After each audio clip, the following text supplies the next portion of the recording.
Aunque cada vez que pensamos en un automóvil eléctrico, asumimos que es un invento reciente. Y probablemente, más de alguno crea que los inventó Elon Musk.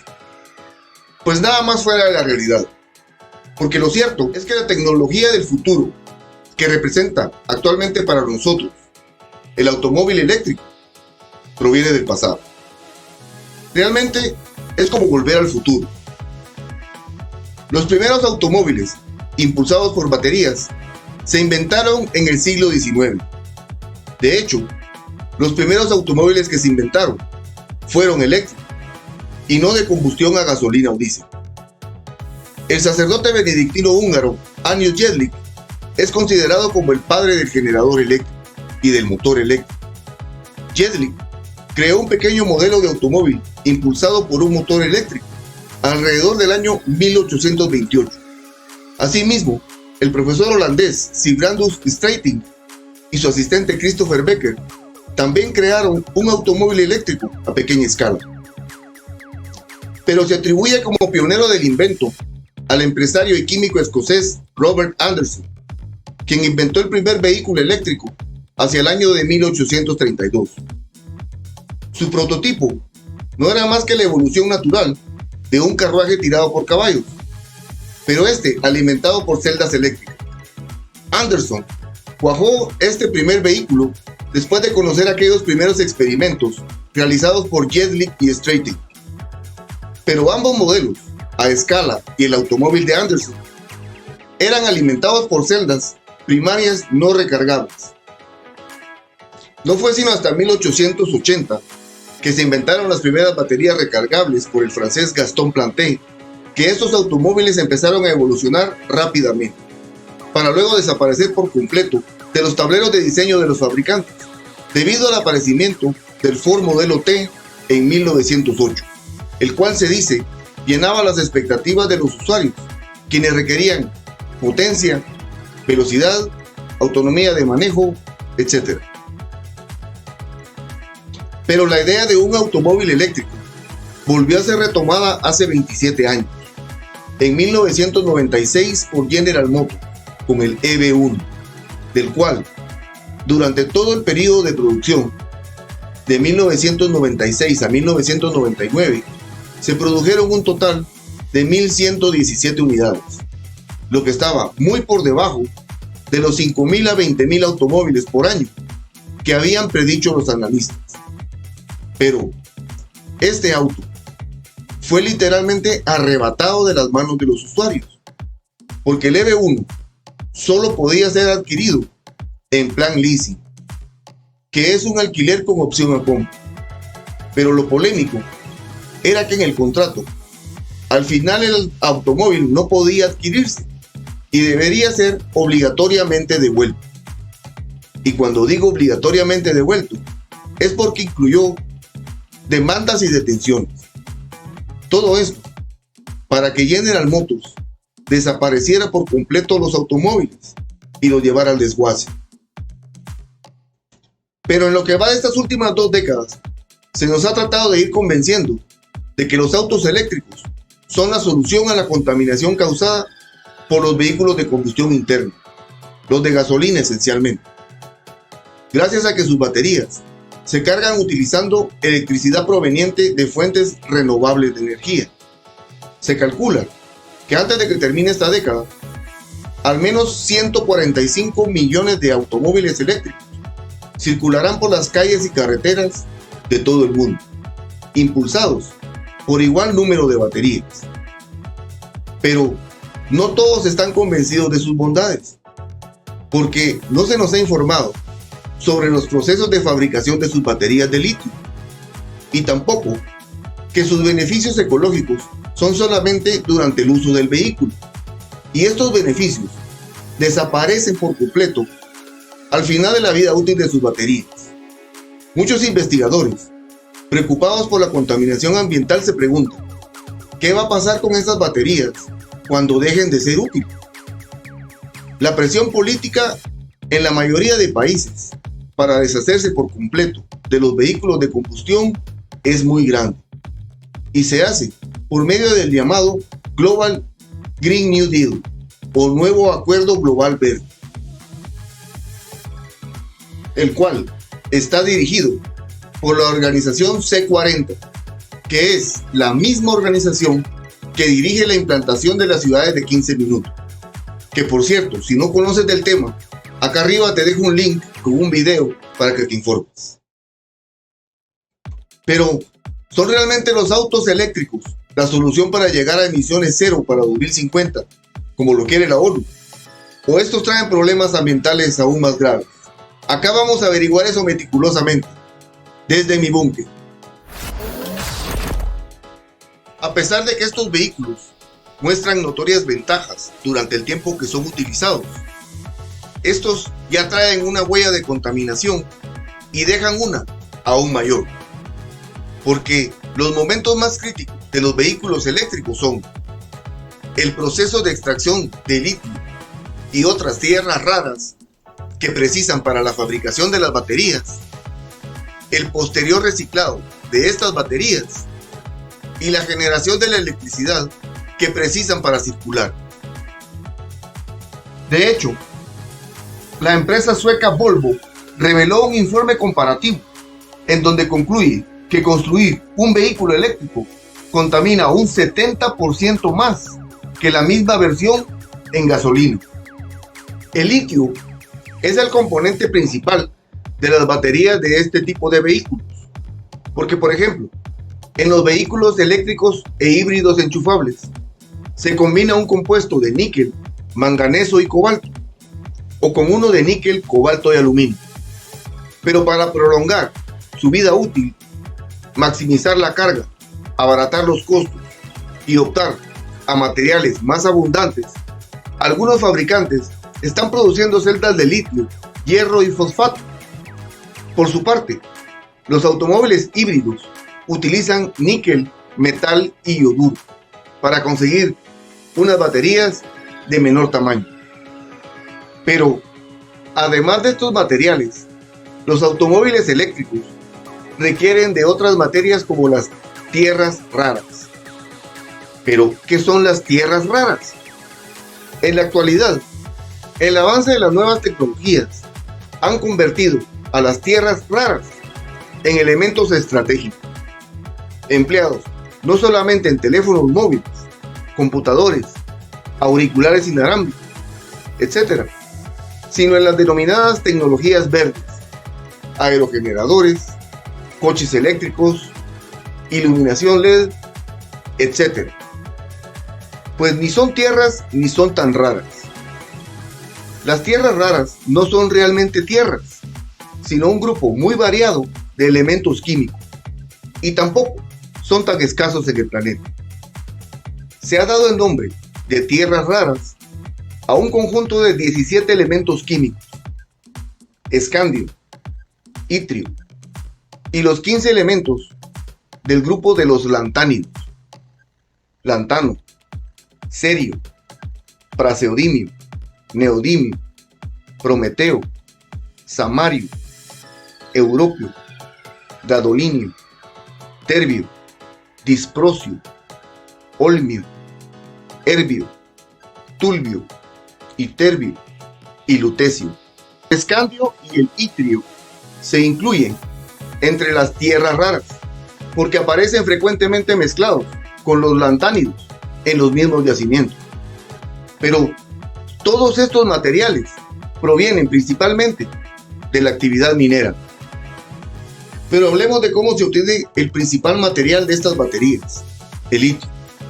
Pues aunque hay tres formas de extraer el litio, una es la más utilizada por sus bajos costos. Estos se extraen en un 3% de arcillas, un 19% de rocas pegmatitas y un 78% de salmueras en salares. Aunque hay varios países con grandes yacimientos de litio, este se encuentra en mayor cantidad en Bolivia, Argentina y Chile, que es lo que se llama el triángulo de litio. El proceso de obtención de litio es básicamente sacar la salmuera perforando cientos de metros por debajo del nivel freático se bombea hasta los salares y se deja por 18 meses a evaporar, para por último pasar al proceso de refinamiento. Este proceso requiere de mucha agua. Se sabe que para cada tonelada de litio se necesitan 2 millones de litros de agua. Esto significa que para construir una batería para un automóvil eléctrico que tiene en promedio 8 kilos de litio, se necesitan 17,000 litros de agua. Y por si fuera poco, el agua sobrante no se puede reciclar por su alta contaminación. Luego, la maquinaria utilizada en este proceso de minería, no creas que se hace con camiones y perforadoras que funcionan con motores eléctricos. Deben de ser diésel o gasolina. Se sabe que un automóvil eléctrico debe recorrer 70,000 kilómetros para compensar la huella de carbono de la fabricación de su batería. Y esto se pierde precisamente cuando su batería alcanza su vida útil. Porque actualmente el reciclaje de litio no es rentable. El problema del reciclaje de las baterías de litio. El reciclaje de las baterías de los autos eléctricos se vuelve crucial a medida que los siguen impulsando, ya que cuando las baterías de litio llegan al final de su vida útil, es importante garantizar su adecuada gestión y reciclaje para evitar la contaminación y la liberación de sustancias tóxicas al medio ambiente. Esto cobra mayor relevancia si tomamos en cuenta que la vida útil promedio de una batería de estas es de 8 años o 120,000 millas, lo que ocurra primero. El litio de las baterías dispuestas en los vertederos presenta diversos riesgos. Por calentamiento intenso o en contacto con el agua, puede ocasionar incendios o explosiones. Pero de la relación con el agua se forma gas de hidrógeno, que es altamente inflamable, y humos corrosivos de hidróxido de litio. Actualmente se recicla menos del 3% de litio proveniente de las baterías, lo cual es prácticamente nada. Pero según nuestros superamigos globalistas, para el año 2030 se estará reciclando el 54% de litio. No sé cómo le van a hacer, pero ahí te dejo el dato. Y esto del reciclaje de litio se hace cada vez más urgente, debido a que las reservas son limitadas. El gobierno finlandés afirma que no hay suficiente litio ni cobalto para cubrir la demanda de cada 10 años. En el proceso de reciclaje de litio se emplea la misma técnica que para extraerlo, la hidrometalurgia. Pero en el reciclaje hidrometalúrgico es altamente contaminante porque implica altas temperaturas o incluso el empleo de ácido, por lo que el procedimiento genera unas emisiones considerables, además de grandes residuos y el consumo de mucha agua. ¿Y de dónde viene la energía que recarga las baterías de los automóviles eléctricos? Y si después de ver la información anterior sobre la fabricación de las baterías de litio y su posterior reciclaje, aún se cree que los autos eléctricos podrían ser una opción para reducir las emisiones que provienen del transporte, se debe pensar que los modelos de suministro de energía para cargarlos no son precisamente de fuentes renovables. Y para saber esto no hace falta más que preguntarse, ¿qué porcentaje representa la energía renovable en el conjunto del consumo de energía mundial? Siguiendo los datos, nos encontramos con que la energía fósil en su conjunto supone la gran cifra del 85.5%, que es la suma del 32.89% del petróleo, el 29.16% del carbón y el 23.40% del gas natural. Mientras que la suma de los tipos de energía renovable en su conjunto supone la cifra del 10.1%. Como vemos, apenas supera la decena del porcentaje. Y lo que completa el resto de la energía consumida a nivel mundial es la energía nuclear, que no es ni fósil ni renovable, con el 4.43%. Pero ni siquiera con esto tan evidente, que los combustibles fósiles son los que mueven al mundo, y aún sabiendo la contaminación que producen las llamadas energías verdes, el globalismo no detiene el impulso de este tipo de energía, que como ya dijimos, perpetúan el círculo vicioso de la contaminación, ya que los paneles solares y los molinos eólicos también contaminan. Los paneles solares, por ejemplo, ya sea monocristalinos o policristalinos, requieren un complejo proceso de fabricación que implica el uso de productos químicos, calor y electricidad para fabricar las células fotovoltaicas de silicio, un material que se funde a 1414 grados centígrados. Este proceso libera una serie de contaminantes a la atmósfera, como óxidos de nitrógeno, dióxido de azufre, monóxido de carbono y compuestos orgánicos volátiles. Pero, además del silicio, los paneles solares utilizan tierras raras y metales preciosos como la plata, el cobre, el indio y el telurio. Y para el almacenamiento de la energía que puedan captar, necesitan más baterías de litio. Y la desventaja más conocida es que no se pueden cargar baterías ni de noche ni en los días nublados. Por su parte, en los molinos eólicos, algunos componentes también requieren de tierras raras.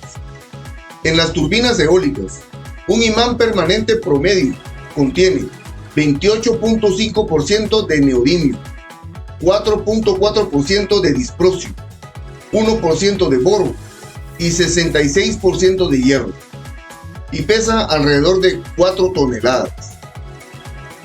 Se sabe que para construir una sola torre para turbina eólica de 3 megavatios con unos 150 metros de altura, se necesitan 1.200 toneladas de hormigón, 335 toneladas de acero, 4.7 toneladas de cobre, 3 toneladas de aluminio, 2 toneladas de tierras raras y otros materiales como el zinc y el molibdeno.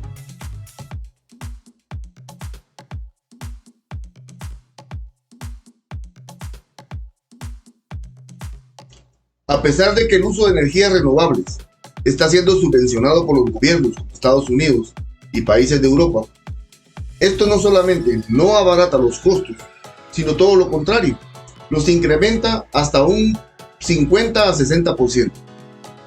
Otro detalle a destacar es que si con la potencia que caracteriza y que ya tiene instalada la energía generada por combustibles fósiles y aún así no se da abasto para cumplir con la demanda de los autos eléctricos actualmente, ¿qué podemos esperar en el futuro si se depende solamente de las energías renovables?